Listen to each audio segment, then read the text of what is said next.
Those involved have been present since the dawn of history, pitched stubbornly against sand and wind.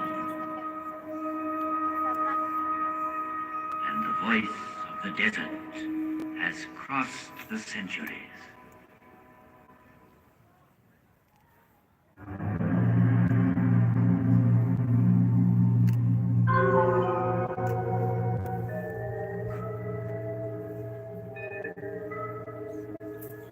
With each new dawn, I see the sun god rise on the far bank of the Nile. His first ray is for my face, which is turned towards him. And for 5,000 years, I have seen all the suns men can remember come up in the sky. I saw the history of Egypt in its first glow, as tomorrow I shall see the east burning with a new flame. I am the faithful warden at the foot of his Lord. So faithful, so vigilant, so near him that he gave me his face for my own. I am a pharaoh's companion, and I am he, the pharaoh. Through the ages, I received many names from the people who came to me in adoration. O Harmakis, you are my life's safeguard.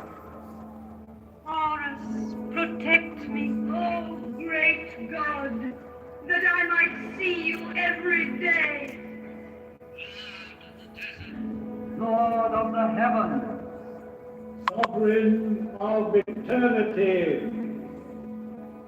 But the name which has remained with me is that given to me by a Greek traveler, the father of history, Herodotus. He called me Sphinx, as if I were from his land. And that name is now mine. Close to the Nile, I watch over the Plateau of Gizeh, over all its monuments of modest or fantastic height. They are tombs.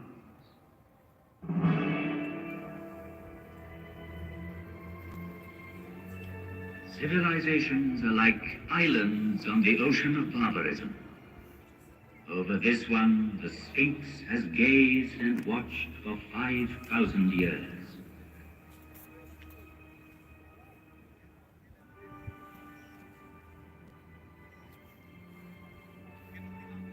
At the foot of such mountains of stone, everything becomes minute and insignificant. Man is an insect.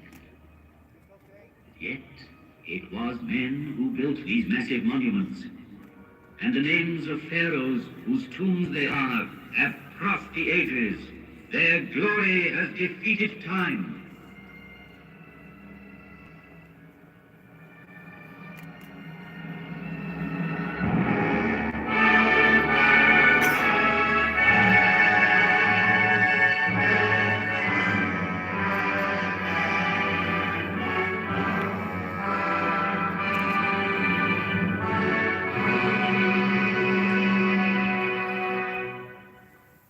This is the tomb of Cheops, pharaoh of the 4th dynasty, 4,500 years ago. Here is the great pyramid which he built to defend himself against death. 455 feet high. He achieved the building of the highest monument then known to man. The area it covers is vast enough to hold St. Peter's Cathedral in Rome, the cathedrals of Florence and Milan, Westminster Abbey and St. Paul's. 3 million blocks of stone, some of them weighing 30 tons, were assembled by Cheops' faithful workmen to achieve this fabulous construction. At the center of it, the pharaoh planned his inner chamber, where his mummy was to lie in splendor for eternity. At the foot of this pyramid, in the rock, a temple was built, and there were kept the barges of Cheops, the barges of night. In these large wooden vessels, the dead pharaoh could continue his voyage in darkness towards eternity. But all that remains of him is a small ivory figure, showing a noble face, the nose aquiline, the jaw determined, and the hieroglyphs representing the name he gave to his pyramid. Cheops dominates the horizon. The Pyramid of Khephren. It too bears an inscription, Khephren is great. Yet, out of respect for his father Cheops, Khephren built his pyramid on a slightly smaller scale. Each side of the base measuring 710 feet, the angle being 52 degrees, it reaches a height of 445 feet. The brilliant covering of polished limestone on the apex originally extended over all four sides, adding to the magnificence of the pyramid.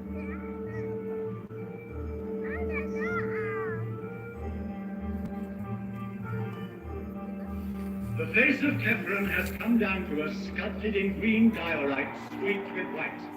A rare stone he brought back from an expedition. Here he is, close to us, in the guise of the Sphinx, carved in rock near his tomb.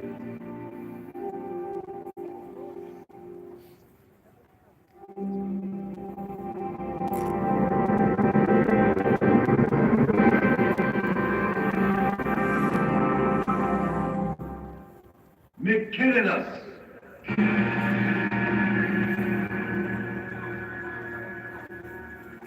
A third monumental tomb was soon to complete this immense funeral site of Gizeh and make it one of the wonders of the world. Though smaller, the Pyramid of Mycerinus is perhaps the most impressive for being the culminating point of a vast design.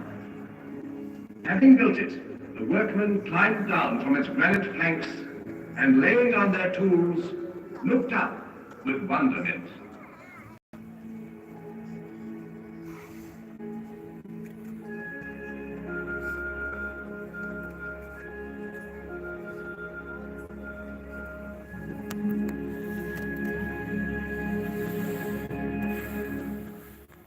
Great and powerful was Memphis, the capital city in the plain which joined Upper and Lower Egypt. Great and powerful were the pharaohs, who on this side of the Nile built for eternity. Its aim accomplished, the fourth dynasty collapsed.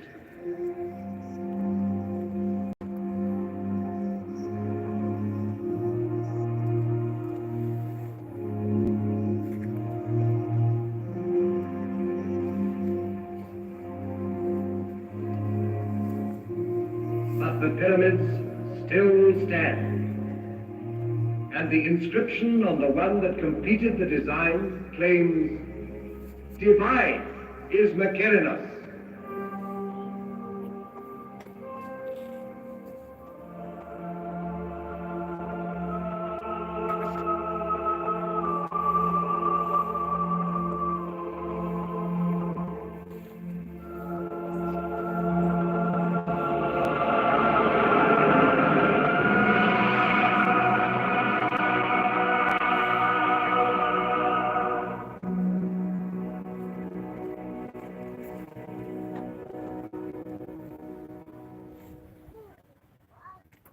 Here three pharaohs reigned, Cheops, Khephren, and Mycerinus. Sarcophagi lay empty, wrappings unwound, yet Cheops, Khephren, and Mycerinus still reign, bearing the double crown of Upper and Lower Egypt.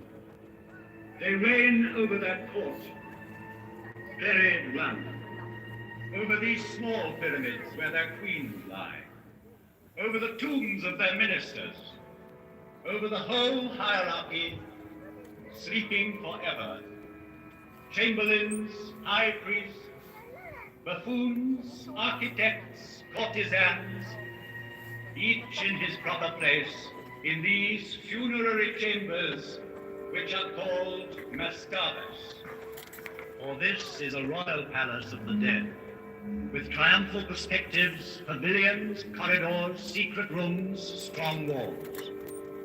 It was a city of another world, approachable by the people only as near as the outer temples where their devotion led them. Coming from the Nile, one ascended by a monumental causeway built on the same colossal scale to the high temples where only the priests lived among the secrets of the mummies. They alone knew for what journey the great barges were being prepared at the foot of the tombs. A journey with the sun. A journey which has lasted 4,500 years.